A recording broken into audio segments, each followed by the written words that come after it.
जहां यूपी उपचुनाव में बीजेपी 7 सीटों पर जीती है। कुंदर की खैर गाजियाबाद से बीजेपी ने जीत दर्ज की है, तो फूलपुर से बीजेपी प्रत्याशी जीते हैं और इसी के साथ मीरापुर से आरएलडी प्रत्याशी की जीत हुई है। 2 सीट पर समाजवादी पार्टी की जीत हुई है, तो करहल और सीसामऊ सीट पर समाजवादी पार्टी जीती है। तो जनता के फैसले में सबसे पहले बात उत्तर प्रदेश उपचुनाव की, जहां 9 सीटों में से 7 सीटों पर भारतीय जनता पार्टी और एनडीए ने कब्जा किया है। लेकिन इस बीच आपको महाराष्ट्र की भी वो तस्वीरें दिखा दें, क्योंकि महाराष्ट्र में भी एनडीए ने बड़ी ऐतिहासिक जीत दर्ज की है और उसी की ये तस्वीरें हम आपको दिखा रहे हैं, जहां पूरा एनडीए एकजुट है। यानी कि वहां पर महायुति का जो गठबंधन हुआ है वो छा गया है और जिस तरीके से आंकड़े सामने आए हैं उसने सभी को चौंका दिया है। जहां बीजेपी ने अकेले अपने दम पर 100 से ज्यादा सीटें अपने नाम की हैं और इसी के साथ आप देखेंगे किस तरीके से अब जीत का जश्न मनाया जा रहा है, एक दूसरे को मिठाई खिलाई जा रही हैं।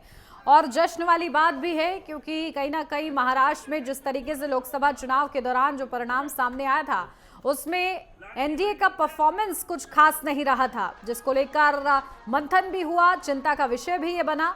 और आखिरकार उसके बाद अब जब विधानसभा चुनाव हुए हैं तो कहीं ना कहीं जिस तरीके से परिणाम सामने आए हैं उसने सभी को हैरान किया है। ऐतिहासिक जीत की ओर बीजेपी और पूरा महायुति दल जो है वो बढ़ता हुआ नजर आ रहा है और इसी के चलते ये जश्न का माहौल आपको देखने को मिलेगा चारों ओर। तो एकनाथ शिंदे ने बकायदा प्रेस कॉन्फ्रेंस की, मौके पर देवेंद्र फडणवीस भी मौजूद रहे जो कि वर्तमान में उप मुख्यमंत्री हैं, अजीत पवार भी मौजूद रहे और एकजुटता दिखाई गई है। कहीं ना कहीं अब सियासी लड़ाई इस ओर आगे बढ़ेगी कि आखिर सीएम कौन बनेगा, वो चेहरा कौन होगा। लेकिन उससे पहले जो एकजुटता दिखाई दे रही है और जिस तरीके से बम्पर जीत दर्ज की गई है, अगर बात एमवीए की जाए यानी कि महाविकास अघाड़ी गठबंधन की जाए तो खराब परफॉर्मेंस रहा है। 53 सीटों पर महज सिमटती हुआ एमवीए जो है नजर आया है और आप देखेंगे महायुति 227, दिल्ली भी लगातार हम आपको दिखा रहे हैं महाराष्ट्र और झारखंड की क्या स्थिति रही है। और महाराष्ट्र की इसलिए भी ज्यादा चर्चा क्योंकि सबसे ज्यादा सीटें देखिए 288 सीटों पर एक ही चरण में मतदान हुआ और उसके बाद जो परिणाम सामने आया, जो रुझान सामने आया उसने महायुति को खास तौर से खुश कर दिया है। जहां 227 महायुति के खाते में जाता साफ साफ, यानी कि बहुमत का जो जादुई आंकड़ा है उससे कोसों पार और एक तरफा जीत जैसा यहां पर प्रतीत हो रहा है, क्योंकि महाविकास अघाड़ी जो कि साथ हुआ, एकजुट हुआ, बावजूद उसके महज 53 सीटों पर सिमट जाना चिंता का विषय महाविकास अघाड़ी के लिए है। और जिस तरीके से जमकर प्रचार किया गया था उसका भी जादू कहीं ना कहीं चला है और अब देखिए लड्डू मिठाइयां यहाँ पर एक दूसरे को खिलाई जा रही हैं। उत्साह है, कार्यकर्ताओं ने जो मेहनत की है आखिरकार उनको उसका फल मिला है और इसी के लिए जश्न का माहौल आप देखेंगे चारों तरफ देखने को मिल रहा है। तो महाराष्ट्र में फिर से महायुति की सरकार और जश्न का माहौल, तस्वीरें चारों ओर आप देखेंगे कि किस तरीके से खुशी मनाई जा रही है। और लगातार हाल ही में अभी एकनाथ शिंदे जो कि मुख्यमंत्री है महाराष्ट्र के, उन्होंने प्रेस कॉन्फ्रेंस की, खुशी जाहिर की और एकजुटता कहीं ना कहीं दिखाई दी है इस प्रेस कॉन्फ्रेंस में भी। अब उसके बाद सियासी लड़ाई कि आखिर चेहरा कौन होगा, दोबारा से मुख्यमंत्री कौन बनेगा, इसको लेकर अब कहीं ना कहीं अटकलें लगाई जा रही हैं। चर्चा होगी, मंथन होगा, बैठकें होंगी। लेकिन उससे पहले ही आज की तस्वीर बेहद ही खास है क्योंकि जिस तरीके से महाराष्ट्र में रुझान सामने आने शुरू हुए थे तो कहीं ना कहीं महायुति महाविकास अघाड़ी में खलबली मची।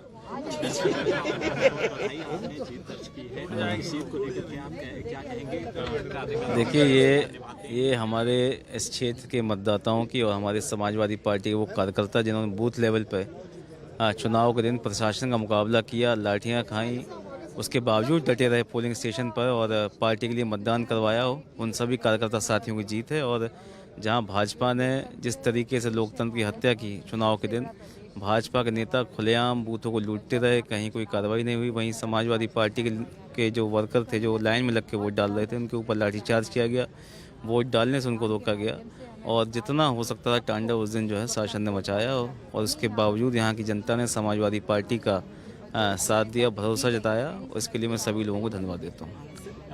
आपके सामने जो आपके प्रतिद्वंदी थे वो चुनौती के तौर पर आपके सामने आए या फिर इसको आप कैसे देखते हैं? भाजपा सामने थी, प्रत्याशी कोई भी होते, भाजपा ने चुनौती दी थी कि अयोध्या की हार का बदला लेंगे और यहाँ की जनता ने अच्छा खासा जवाब जो है वो भाजपा को दिया है। बहुत बड़ी जीत आप लोगों के पक्ष में सामने आई है, साथ ही साथ ये जो नतीजे आए इसको लेकर के राष्ट्रीय अध्यक्ष जी ने ट्वीट किया है कि करप्शन की जीत है। आप लोग इसको कैसे देखते हैं? और सबसे बड़ा सवाल ये है कि इस सीट को लेकर आज उत्तर प्रदेश में हर जगह भ्रष्टाचार फैला हुआ है, चाहे वो हमारे थाने हों वहाँ भ्रष्टाचार, हमारी तहसील हो वहाँ भ्रष्टाचार, हर जगह आज लोग प्रताड़ित हैं। और जिस तरह मैं समझती हूँ कि चुनाव में शासन प्रशासन का जो प्रयोग किया गया, मैं समझती हूँ ये भी एक नए तरह का भ्रष्टाचार है जो भारतीय जनता पार्टी के हाथ लगा है। मैम, इस सीट को लेकर दावा किया जा रहा था कि अयोध्या की हार का बदला लिया जाएगा। मैं समझती हूँ कि ये हमेशा भारतीय जनता पार्टी बदले की भावना से ही कार्य करती है और उन्हें जन समस्या और जनमानस से कोई वास्ता नहीं है। इन्हें खाली वोट चोरी करने से, वोट बटोरने से और भ्रष्टाचार से मतलब है। नहीं, बहुत साथ रहा, समर्थन रहा, मैं सबका धन्यवाद देती हूँ और मैं समझती हूँ कि आने वाली लड़ाई जो है वो और मजबूती के साथ लड़ी जाएगी। जी, अब मैं कॉन्ग्रेचुलेट करना चाहूँगी प्रियंका गांधी जी को भी, क्योंकि वो पहली बार सांसद बन के लोकसभा पहुँची। बाकी चुनाव के नतीजों को कैसे देखती हैं? मैं समझती हूँ महाराष्ट्र का जो चुनाव के नतीजे हैं वो हमारे जो हम सोच जिस तरह की थी, जिस तरह के सब लोग चर्चा कर रहे थे कि टक्कर है भारतीय जनता की गठबंधन में और बीजेपी के जो गठबंधन में, लेकिन कहीं ना कहीं परिणाम एकदम विपरीत आए हैं। तो इस बात का आकलन करना बहुत ज़रूरी है और मैं समझती हूँ कि वहाँ की पार्टियाँ करेंगी इस बात का आकलन। तो देखिए, आकलन करना जरूरी है। जहां पर जिसकी हार हुई है वो आकलन करेगा, मंथन करेगा। हमारे साथ संवाददाता हमारे जुड़ गए हैं, दीपक सिंह कानपुर से, सीधा उनका रुख कर लेते हैं। दीपक, देखिए, क्योंकि कानपुर में काफी ज्यादा सियासत हुई थी सीसामऊ सीट को लेकर और जिस तरीके से बीजेपी हमलावर रही थी भ्रष्टाचार के मुद्दे पर, वो काम नहीं किया है क्योंकि सीसामऊ सीट पर समाजवादी पार्टी ने जीत दर्ज की है। ऐसे में क्या वहां पर चल रहा है फिलहाल? बिल्कुल होती, जिस तरीके से उत्तर प्रदेश के 9 विधानसभाओं में उपचुनाव होना था और 20 तारीख को मतदान हुआ था और आज मतगणना हुई थी। और इसके बाद कानपुर की अगर बात करें सीसामऊ सीट की, तो जिस तरीके से देखा गया था कि बीजेपी के तमाम वो दिग्गज नेता जैसे ही तारीखों का ऐलान हुआ था वो कानपुर में जो है डेरा डाले हुए थे। और सुरेश खन्ना जो कैबिनेट मंत्री हैं, सीनियर मंत्री हैं, वो जो है लगातार कानपुर में डेरा डाले हुए थे और तमाम वो बीजेपी के कार्यकर्ता और लोगों से जाके बातचीत की थी और कहा था कि इस बार जो है बीजेपी का कमल खिलेगा। लेकिन एक बार फिर जो है कहीं ना कहीं बीजेपी सरकार की चूक रही और जिस तरीके से तमाम वो नेता कानपुर में डेरा डाले रहे और खुद मुख्यमंत्री ने कमाल संभाली तो लगभग 3 रैलियां उन्होंने जो है कानपुर की सीसामऊ सीट पर किया था। 2 बार उन्होंने जनसभा को संबोधित किया और तीसरी बार रोड शो किया था।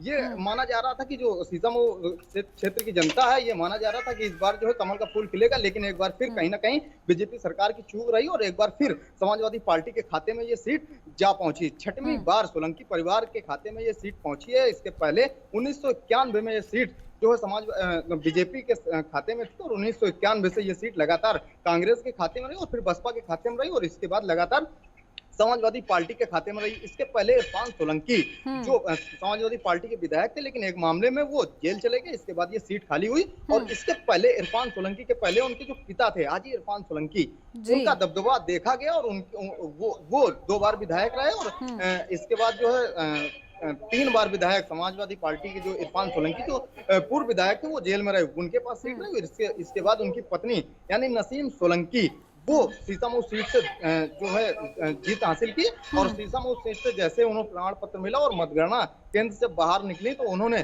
मीडिया से बात करते हुए कहा कि हर वर्ग का मतदाता ने हमको आशीर्वाद दिया और वोट दिया। जब उनसे मंदिर को लेकर सवाल किया तो उन्होंने साफ तौर से कहा कि मंदिर, मस्जिद, सिख, ईसाई सब एक जैसे हैं और मंदिर में दोबारा फिर जाऊंगा। देखिए, कहीं ना कहीं सोलंकियों का जो वर्चस्व था कानपुर की सीसामऊ सीट पर वो कायम रहा है। तमाम कोशिशें की गई लेकिन वो कामयाब नहीं रही हैं। हमारे साथ राघवेंद्र मिश्रा भी जुड़े हुए हैं प्रयागराज से। राघवेंद्र, आपके पास आऊंगी लेकिन फिलहाल यहाँ रुक रहे एक छोटे से ब्रेक के लिए, जल्द हाजिर होते हैं। ब्रेक के बाद स्वागत है आपका और बात हो रही है जनता के फैसले के बारे में। लगातार हमारे साथ संवाददाता भी जुड़े हुए हैं प्रयागराज से, हमारे साथ राघवेंद्र जुड़े हुए हैं, सीधा उन्हीं का रुख करते हैं। राघवेंद्र, क्योंकि प्रयागराज की फूलपुर सीट पर भी जिस तरीके से बीजेपी ने अपनी धाक जमाई है, क्या सियासत वहां पर रही जो काम कर गई? हम कहाँ हैं आप? जी बिल्कुल, 29 जिस प्रकार से आज जो है फूलपुर विधानसभा क्षेत्र में जो है दीपक पटेल की जीत हुई है, भाजपा की जीत हुई है, उसको लेकर जो यहाँ पर सियासी घमासान मचा हुआ था, चुनाव प्रचार के दौरान उसको लेकर भी सपा प्रमुख अखिलेश यादव भी यहाँ पर जनसभा को संबोधित किए थे और जुड़ेंगे जीतेंगे का नारा देकर यहाँ पर जो मुस्लिम मतदाता हैं, यादव मतदाता हैं, एमवाई फैक्टर और पीडीए का फैक्टर लेकर वो जमीनी स्तर पर उतरे थे, किंतु वो काम आज नहीं किया और भाजपा के सुशासन और योगी के हिंदुत्ववादी नारा यहाँ पर काम कर गया। तीसरी बात, यहाँ पर जनता ने विकास को अहम माना और विकास के मुद्दे पर वोट किया और योगी जी का जो उत्तर प्रदेश में सरकार है, सुशासन की सरकार है, गुंडा माफियाओं के खिलाफ जो यहाँ पर कार्रवाई योगी सरकार ने किया है, जो ध्वस्तीकरण का कार्रवाई किया है, जो अवैध कब्जों को लेकर, तो तमाम मुद्दों को लेकर जनता के बीच जो भाजपा प्रत्याशी थे दीपक पटेल गए और 2 बार यहाँ पर योगी का आना, यहाँ पर जनसभा को संबोधित करना और जनता से डायरेक्ट रूबरू होना कि बीजेपी सरकार में ही आप सेफ है, सुरक्षित हैं, जनता जो है, जो महिलाएं सुरक्षित हैं, लड़कियां बेटियां सुरक्षित हैं। तो विकास और सुशासन के मुद्दे को लेकर जनता ने वोटिंग किया है। हालांकि चुनाव जिस दिन चुनाव होना था, मतदान के दिन जो है, जो वोटिंग प्रतिशत कम हुआ, 43% के करीब यहाँ पर वोटिंग हुई, तो उसको लेकर भी भाजपा कैंडिडेट थोड़ा सा आशंकित थे, सशंकित थे कि कहीं बीजेपी के मतदाता घर से निकले नहीं या वोट नहीं किए। किंतु जो है बीजेपी के मतदाता उत्सुक थे और जो हिंदुत्ववादी नारा था, जो विकास का नारा था, जो सुशासन का नारा था, उसको लेकर पूरी तरह से जनता उत्साहित थी। और दीपक पटेल यहाँ पर जो है फूलपुर में फूल खिलाए हैं, कमल का फूल खिलाए हैं और इस प्रकार से फूलपुर की साख जो पूरा दांव लगा हुआ था, पूरे उत्तर प्रदेश पर हाई प्रोफाइल सीट बन गई थी, क्योंकि प्रयागराज में कुंभ लग रहा है। कुंभ को देखते हुए भी यहाँ पर सपाइयों का इसको जो है माना जा रहा था कि सपा इसकी अगर सीट जीत लेती है तो पूरी तरह से भाजपा सरकार को घेरने का काम करेगी, क्योंकि आगे 2027 का जो रास्ता है, इसी जो है चुनाव से खुलना था। 9 सीटों में 7 सीटों पर जिस प्रकार से प्रभुत्व जो है बीजेपी सरकार ने बनाई है, उससे जो है सपा के जो भी दावे थे, जो भी नारे थे, जो भी योगी सरकार के खिलाफ जो वक्तव्य थे, जो बात युद्ध चल रहा था 15-20 दिनों से तो भाजपा और सपा के बीच, वो उस पर भी विराम लगता नजर आ रहा है। और 2027 का जो राह है, जो मार्ग है, वो प्रशस्त होता नजर आ रहा है, क्योंकि 2027 में जो विधानसभा के चुनाव होने हैं, उसको लेकर भी योगी सरकार पूरी तरह से आशंकित थी और जो है गंभीर थी कि लोकसभा चुनाव में जिस प्रकार से उनको जो है मात मिली थी, उसको भी लेकर काफी जो है सुधारात्मक प्रयास किया गया था, मंथन किया गया, विचार किया गया। बिल्कुल, देखिए दीपक पटेल ने जिस तरीके से जीत दर्ज की है वो वाकई काबिले तारीफ है और कहीं ना कहीं वहां पर भी फैक्ट्स जो है देखने को मिले हैं। खास ये सीट रही थी। पल्लवी श्रीवास्तव हमारी संवाददाता दिल्ली से हमारे साथ जुड़ी हुई हैं, मनोज प्रजापति भी हमारे संवाददाता दिल्ली से जुड़े हुए हैं। आप दोनों के पास भी आऊंगे, आप सभी हमारे साथ बने रहिए। फिलहाल यहाँ रुक रहे एक छोटे से ब्रेक के लिए। ब्रेक के बाद स्वागत है आपका, बढ़ते हैं आगे। बात लगातार जनता के फैसले की हो रही हो, चाहे फिर वो महाराष्ट्र की हो, झारखंड की हो या उत्तर प्रदेश के उपचुनाव की हो। लगातार हमारे साथ हमारे संवाददाता भी जुड़े हुए हैं, सीधा उन्हीं का रुख करते हैं। पल्लवी, आपके पास आती हूँ, क्योंकि दिल्ली में किस तरीके से खलबली मची हुई है, जिस तरीके से महाराष्ट्र में एनडीए ने जीत दर्ज की है और उत्तर प्रदेश के भी उपचुनाव में एनडीए को जीत मिली है, तो क्या आलम वहां पर देखने को मिल रहा है, किस तरीके से खुशियां मनाई जा रही हैं? जी उन्नति जी, यहाँ बीजेपी हेडक्वार्टर में आज पीएम मोदी नरेंद्र मोदी आने वाले हैं और यहाँ पे जो खुशहाली का माहौल है उससे हम जलेबी से देख सकते हैं। सुबह ही भारतीय जनता पार्टी के कार्यालय में लोग जलेबी बांट रहे थे और जलेबी बनाई जा रही थी। जलेबी की अगर बात करें तो राजनीति में ये काफी ट्रेंड कर गया है, क्योंकि अभी देवेंद्र फडणवीस भी महाराष्ट्र में जलेबी बना रहे हैं और जलेबी से लोगों की स्वागत कर रहे हैं। हरियाणा से उठ के आया ये जलेबी का ट्रेंड अब झारखंड और महाराष्ट्र में भी देखने को मिल रहा है। यहाँ पे लोग लड्डू बांट रहे हैं और आपस में खुशहाली का एक माहौल है। भारतीय जनता पार्टी के कार्यालय में लोग यहाँ पे मौजूद है और तमाम लोगों के अंदर जो महाराष्ट्र को लेकर एक खुशी है उसे भी देखा जा सकता है। वहीं झारखंड की अगर बात कर ले तो झारखंड में थोड़ी कम काम होने की वजह से या ऐसे यहाँ की प्रवक्ता या ऐसे मंत्री लोगों का ऐसा कहना है कि शायद कुछ ऐसी गड़बड़ी रह गई होगी जो जनता को हमने नहीं दे पाए। वैसे महाराष्ट्र में हमारी सरकार आई है तो हम महाराष्ट्र की जनता को धन्यवाद करते हैं, ऐसे कई बड़े दिग्गज नेताओं का ऐसा कहना है। और जिस तरीके से झारखंड में बीजेपी रोटी कपड़ा और मकान को लेकर बात कर रही थी, झारखंड में बहरहाल अभी बीजेपी की सरकार तो नहीं आ पाई है, पर महाराष्ट्र में जितने भी किसान की योजनाओं की बात अगर कर ले या फिर लाडली बहन योजनाओं की बात कर ले, इससे बीजेपी ने काफी काबिले तारीफ के तौर पे इन्होंने अपनी महायुति की गठबंधन को काफी उच्च स्तर पे ले गई है और आज वो वहाँ पे काबिज है। बिल्कुल, देखिए अनडाउटेडली कहीं ना कहीं बड़ा मैंडेट जो है महाराष्ट्र में मिला है। मनोज, आपके पास आती हूँ, क्या पूरा कार्यक्रम किस तरीके से दिग्गजों का जमावड़ा रहेगा आज दिल्ली में? क्योंकि देखिए जीत का श्रेय लगातार पीएम मोदी को दिया जा रहा है, उनके विकास के कामों को दिया जा रहा है, उनकी नीति को दिया जा रहा है। जी, उन्नति मैं बताना चाहूंगा आपको, जिस प्रकार जनता का फैसला आया है और इस फैसले को आप देख सकते हैं महाराष्ट्र में इतने बड़े लेवल पर लेके गए हैं, क्योंकि जिस प्रकार उत्तर प्रदेश के सीएम का जादू जो है हरियाणा में भी चला था, वो महाराष्ट्र में भी चलता हुआ साफ नजर आया। और बटोगे तो कटेगा जो नारा था, काफी लोगों के जहन तक उतरा और लोगों ने एकजुट होकर मत दिया। जी, और इस मत का जो रिजल्ट है वो बिल्कुल सामने है। जिस प्रकार महाराष्ट्र में सरकार बन गई है और लगभग तैयारियां दिल्ली में जोरों पर है। और खबर ये भी है कि कुछ ही क्षणों बाद जो है दिल्ली के बीजेपी हेडक्वार्टर में जो है प्रधानमंत्री जी पहुंचेंगे और अपने कार्यकर्ताओं का उत्साह और उनका संबोधन भी करेंगे। जिस प्रकार बीजेपी की बड़ी जीत है, लेकिन कहीं ना कहीं झारखंड में जो झटका लगा है बीजेपी को, बड़ा झटका था। लेकिन जिस प्रकार इंडिया गठबंधन वहां काम कर रहा था, वो फैक्टर वहां काम कर रहा था, बीजेपी का शायद जादू वहां नहीं चल पाया। जी बिल्कुल, लेकिन देखिए इंतजार रहेगा कि प्रधानमंत्री इस जीत का श्रेय किसको देते हैं, क्योंकि अमूमन ये देखा जाता है प्रधानमंत्री कहते हैं कि कहीं ना कहीं कार्यकर्ताओं को वो श्रेय देते हैं। इस बार वो ये श्रेय किसको देते हैं देखना होगा। हमारे साथ दीपक भी लगातार जुड़े हुए हैं कानपुर से। देखिए कानपुर की ये सीसामऊ सीट बड़ी दिलचस्प रही और यहाँ पर समाजवादी पार्टी ने अपना कब्जा जमा लिया है, लेकिन किस तरीके से, क्योंकि हम लोगों ने देखा था डिम्पल यादव भी वहां पर पहुंची थी, लगातार उनकी तरफ से प्रचार प्रसार किया गया था।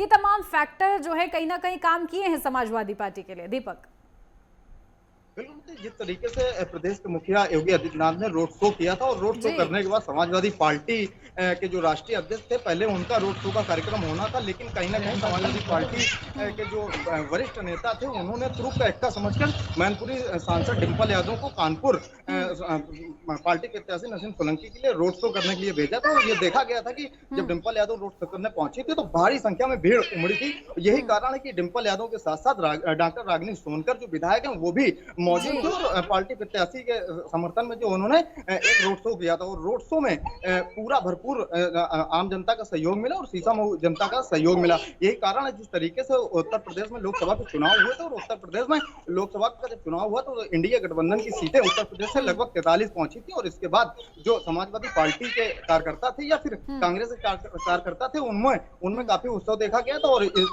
इसके बाद जब उपचुनाव उत्तर प्रदेश में 9 सीटों पे हुआ तो बीजेपी समाजवादी पार्टी के जितने भी कार्यकर्ता थे उस उत्सव में नजर आए और उन्होंने ये दावा किया था कि उत्तर प्रदेश की 9 की 9 उपचुनाव की सीटें जो है समाजवादी पार्टी के खाते में आएंगी। लेकिन जब मतदान हुआ 20 तारीख को तो ये देखा गया कि उत्तर प्रदेश की 9 की 9 सीटों पर आरोप प्रत्यारोप का सिलसिला लगातार जारी रहा। और मतदान के दिन जो है पुलिस से नोकझोंक, चाहे वो प्रत्याशी हो या आम जनता हो, उसमें भी देखने को मिले। अगर सीसामऊ की बात करें तो सीसामऊ में भी देखा गया था, कई सारे ऐसे वीडियो सोशल मीडिया पे वायरल हुए थे जहां पर ये समाजवादी पार्टी के जो प्रत्याशी थी नसीम सोलंकी, वो जो कार्यकर्ता थे वो लगातार बीजेपी सरकार पर ये आरोप लगा रहे थे कि जो मतदाता है उनको वोट नहीं डालने दिया जा रहा, पुलिस एक तरीके से बीजेपी का चुनाव लड़ रहा है। इसके बाद राष्ट्रीय अध्यक्ष अखिलेश यादव ने जो एक लखनऊ में पीसी की थी, पीसी करने के बाद उन्होंने कई अधिकारियों के नाम लिए थे और इसके बाद इलेक्शन कमीशन ने जो है संज्ञान लिया था और उत्तर प्रदेश में 5 दरोगा जो थे उनको सस्पेंड किया गया था। इसके बाद लगातार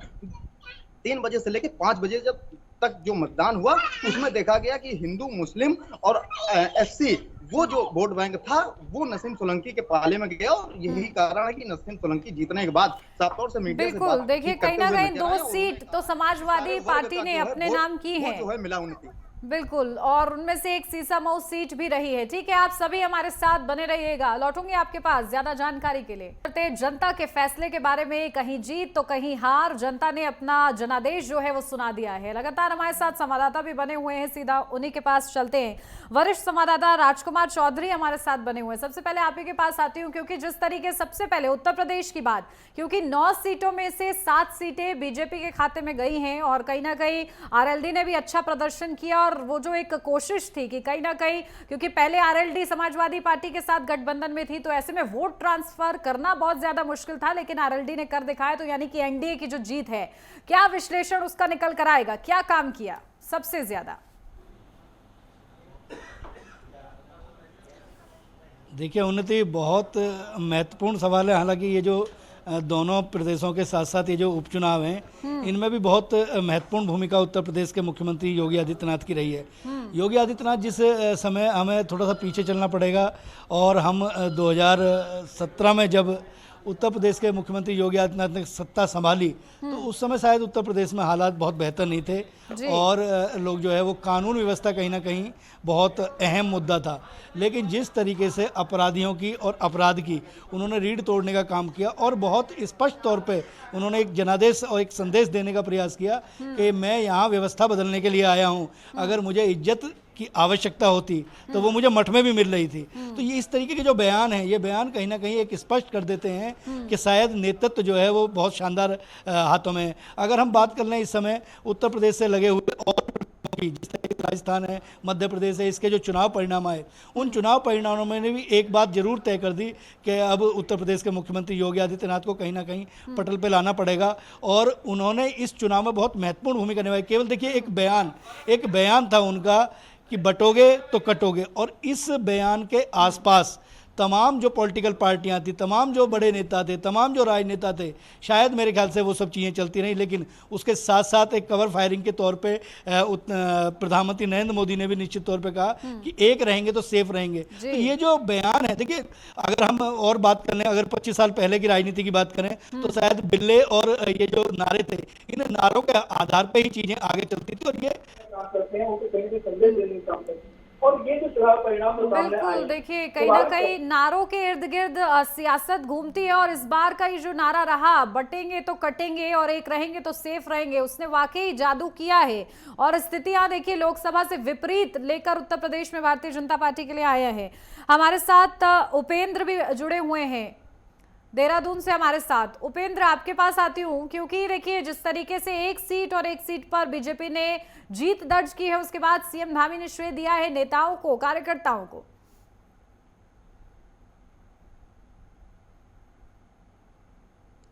बिल्कुल जाहिर सी बात है, क्योंकि जिस तरीके से केदारनाथ विधानसभा उपचुनाव में ऐतिहासिक जीत भाजपा को मिली है, उसमें जिस तरीके से मुख्यमंत्री ने भी कहा कि ये कार्यकर्ताओं की जीत है। जिस तरीके से देखा गया कि शुरू से लेकर लास्ट तक जिस तरीके से कार्यकर्ता और तमाम भाजपा के जो मंत्री हैं वो तमाम जिस तरीके से वहां पर डटे रहे, जिस तरीके से प्रचार प्रसार चला, खुद मुख्यमंत्री जिस तरीके से लगातार चुनाव प्रचार में जिस तरीके से उन्होंने किया, तो साफ तौर पर यह देखा जा सकता है कि कार्यकर्ताओं की जीत है। उसको लेकर जो है मुख्यमंत्री की ओर से भी कहा गया कि कार्यकर्ताओं के द्वारा जो है इस तरीके से यहाँ पर जो है केदारनाथ पे जो है जीत मिली है।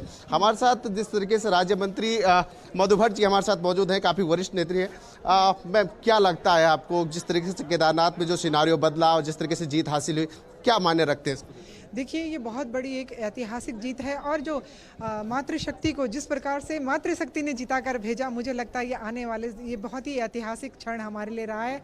और क्योंकि एक महिला को जब भारतीय जनता पार्टी ने टिकट दिया, और उस टिकट पर जो हमारी वहाँ की मातृशक्ति थी, उसने अपनी मोहर लगाकर उसको जिताकर ये बताया कि जो माननीय प्रधानमंत्री जी ने जिस प्रकार से नारी शक्ति वंदन अधिनियम जो पारित किया जो लोकसभा में, उसके तहत अब आने वाले समय में महिलाओं को और अधिक से अधिक जो है राजनीति क्षेत्र में जो है वो उसकी अहम जिम्मेदारी जो उन्होंने दी है, बड़ी संख्या में जो है मातृशक्ति इसी प्रकार से विजयी जो होगी आने वाले समय में, अधिक संख्या में और मातृशक्ति आएगी। और उसने ये दिखा दिया है कि महिला जो है पारिवारिक जिम्मेदारी के साथ साथ सामाजिक जिम्मेदारी के साथ साथ अब राजनीति क्षेत्र में भी जो भी महिला खड़ी होगी उसको प्रचंड बहुमत से जिताकर भेजेगी। ये आज का ये एक बहुत बड़ा मैसेज पूरे भारतवर्ष में जाएगा। विपक्ष जिस तरीके से जो चुनाव प्रचार में देखा जा रहा था कि केदारनाथ का जिस तरीके से दिल्ली में शिफ्ट होना, व्यापारियों का विरोध होना, इन तमाम चीज़ों को देखा जा रहा था, क्या इसका असर केदारनाथ में दिखा या उस उलट जो है उसके उलट जो है वो काम किया? देखिए, उन्होंने विपक्षियों ने षड्यंत्र करने की बहुत कोशिश की, क्योंकि उत्तराखंड की जो है देवभूमि की जनता भोली भाली जरूर है, लेकिन वो समझती है कि कौन क्या काम कर रहा है, कौन ये षड्यंत्र कर रहा है, और उनके सारे षड्यंत्रों को बिल्कुल देखिए आशा नौटियाल की इस जीत से उपेंद्र बड़ा संदेश तो यकीनन जाता है कि महिला किस तरीके से जीती है, और वाकई ये जीत खास रही है। ठीक है, लौटूंगी, आप सभी हमारे साथ बने रहिएगा। फिलहाल यहाँ रुक रहे एक छोटे से ब्रेक के लिए, जल्द हाजिर होते हैं।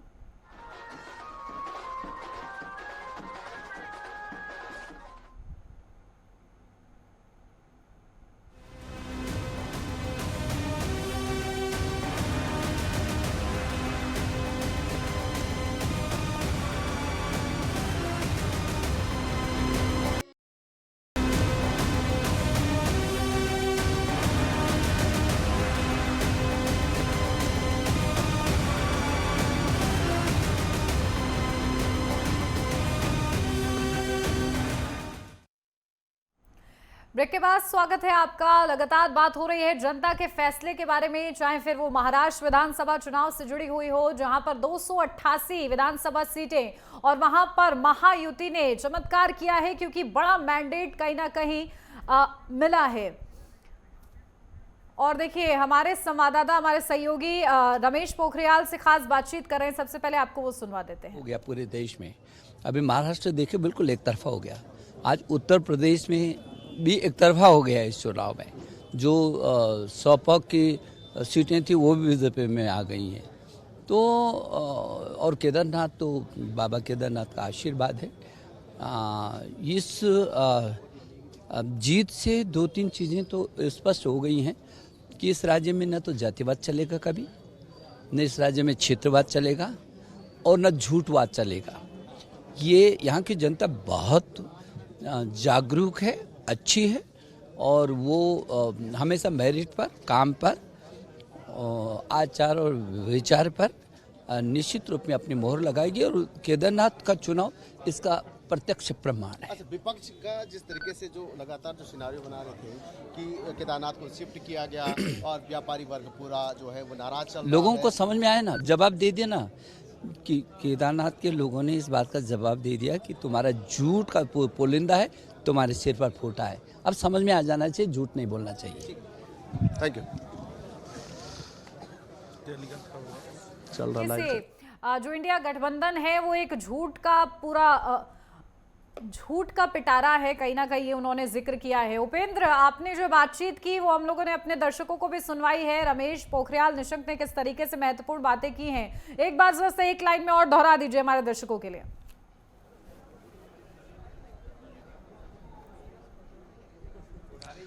देखिए बिल्कुल जिस तरीके से पूर्व मुख्यमंत्री भी हैं रमेश पोखरियाल, केंद्रीय मंत्री भी रहे हैं, उन्होंने जिस तरीके से कहा कि जनता समझ चुकी है कि किस तरीके से जो है विपक्ष जो है वो झूठ फैलाने का काम कर रही थी और जिस तरीके से जाति की राजनीति, धर्म की राजनीति जिस तरीके से कर रही थी, उससे केदारनाथ चुनाव ने साफ तौर पर यह कह दिया है, जवाब दे दिया है कि इस तरीके से प्रोपेगेंडा जो है वो केदारनाथ में नहीं चलेगा। और जिस तरीके से भाजपा जिस तरीके से चुनाव प्रचार में उतरी थी, शुरू से लेकर लास्ट तक जिस तरीके से जो है वो लगातार काम कर रही थी और उस पर जिस तरीके से मोहर भी जनता ने लगाई और जिस तरीके से 5000 से ज्यादा वोटों से जिस तरीके से आशा नोटियाल जीती, तो इससे साफ तौर पर यह देखा जा सकता है कि किस तरीके से उपचुनाव हुआ और किस तरीके से भाजपा ने जिस तरीके से वहां पर चुनाव प्रचार किया। खुद मुख्यमंत्री जिस तरीके से जो है एक सप्ताह में 4-4 रैलियां, 4-4 जनसभाएं जिस तरीके से उन्होंने की, तो उससे साफ ये देखा जा सकता है कि किस तरीके से चुनाव प्रचार को लड़ा गया और उसका नतीजा आज ये देखा गया है कि भाजपा ने जिस तरीके से जो है अपना कब्जा जमा लिया है। बिल्कुल, हमारे साथ राघवेंद्र भी लगातार जुड़े हुए हैं।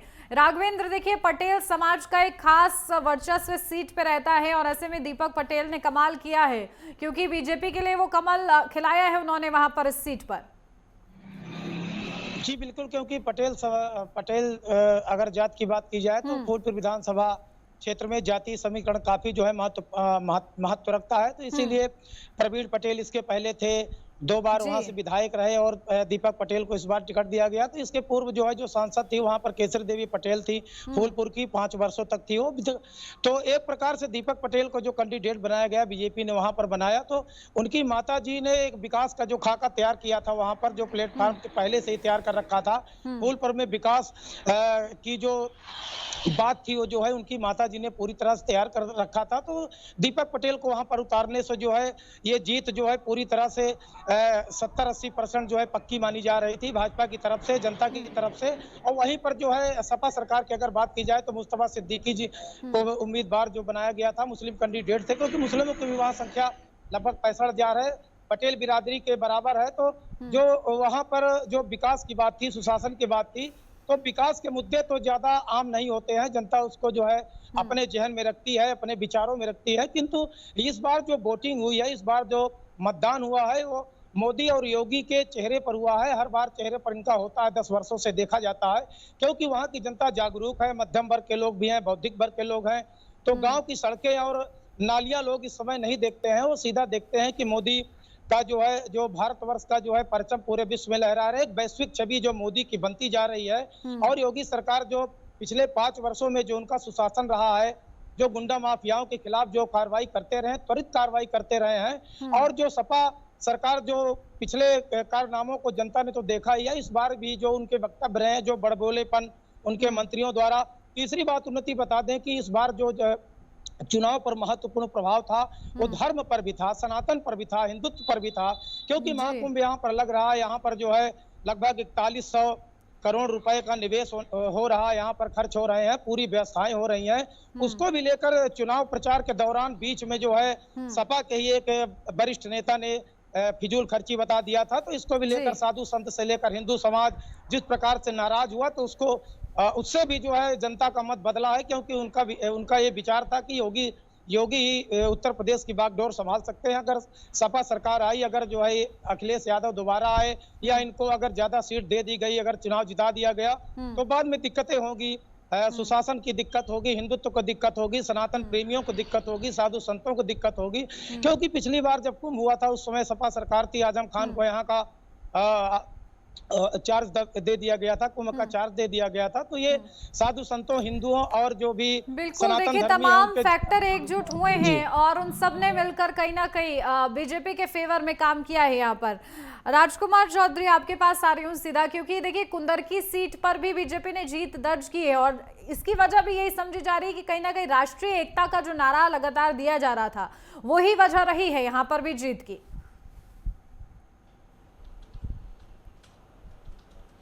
देखिए उन्नति बहुत अहम है और राजनीति को अब मुझे लगता है कि शायद अब राजनीति बदल रही है। पिछले 10 वर्षों में जिस तरीके से भारतीय जनता पार्टी ने अपना राजनीति करने का ट्रेंड किया है, एक नई राजनीति की कहीं ना कहीं शुरुआत हुई है। और अब राजनीति पार्ट टाइम नहीं रहा, राजनीति अब फुल टाइम है। अगर किसी को राजनीति में आना है तो स्वाभाविक तौर पर समय उसमें देना होगा और उसके पास कोई ना कोई विचारधारा होनी चाहिए। जिस तरीके से उत्तर प्रदेश में और भी सरकारें रही हैं, पहले भी सरकारें रही हैं, तमाम मुख्यमंत्री रहे हैं, ऐसा नहीं है कि पहले विकास की परियोजनाएं नहीं थी, विकास तमाम सरकारों में हुआ।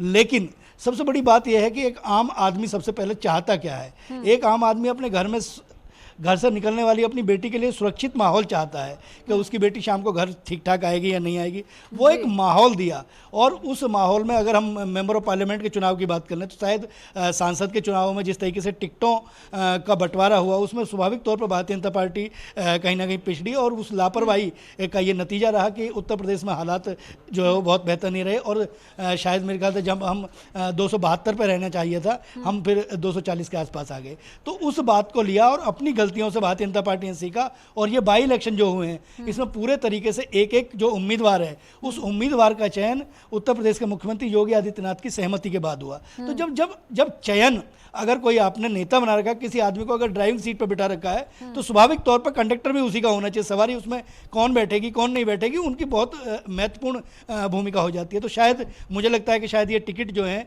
ये इस बार इनके हिसाब से दिए गए और उसके परिणाम जो सार्थक आए हैं वो सामने हैं। बिल्कुल देखिए कहीं ना कहीं सहयोग का भी असर है और जिस तरीके से खुद सीएम योगी आदित्यनाथ ने बागडोर संभाली थी उसका भी असर देखने को मिला है। दीपक सीधा आपके पास आती हूं क्योंकि विकास का मुद्दा लगातार बीजेपी उठा रही थी लेकिन ये सीसामऊ सीट पर खासा काम नहीं किया है। बिल्कुल, तो जिस तरीके से लगातार बीजेपी सरकार 10 सालों से जो है केंद्र सरकार हो चाहे उत्तर प्रदेश की सरकार हो, बीजेपी की ही सरकार रही और अपने तमाम वो विकास कार्यों को लेकर जनता के बीच जाती रही और ये देखा गया कि जब से बीजेपी सरकार है विकास कार्य भी उत्तर प्रदेश में देखे गए। और जो बात आती है गुंडागर्दी की या माफियाओं की, तो ये देखा गया कि योगी सरकार ने बड़े बड़े माफियाओं को जो है जेल में पहुंचा दिया और जो जेल नहीं गए वो सीधे पर रोक चले गए। यही कारण है कि सुशासन का जो है वो उत्तर प्रदेश में कायम रहा और जनता कहीं ना कहीं बीजेपी को पसंद करती है। लेकिन सीसामऊ सीट की अगर बात करें तो सीसामऊ में कहीं ना कहीं बीजेपी की एक बड़ी चूक देखी गई है। जिस तरीके से सीसामऊ में खुद मुख्यमंत्री योगी आदित्यनाथ ने कमान संभाली थी और रोड शो भी किया था और जनसभा की थी, लेकिन ऐसा क्या कारण रहा ये तो समीक्षा वाली बात है। लेकिन जिस तरीके से हार हुई है वहां पर क्या मंथन होता है, अब यही दो बड़े प्रश्न चिन्ह है जिनका जवाब राजनीतिक दलों को खोजना है। बहुत शुक्रिया आप सभी का हमारे साथ जुड़ने के लिए और महत्वपूर्ण अपडेट हम तक पहुंचाने के लिए। यार ब्रेक के लिए जल्द हाजिर होते हैं।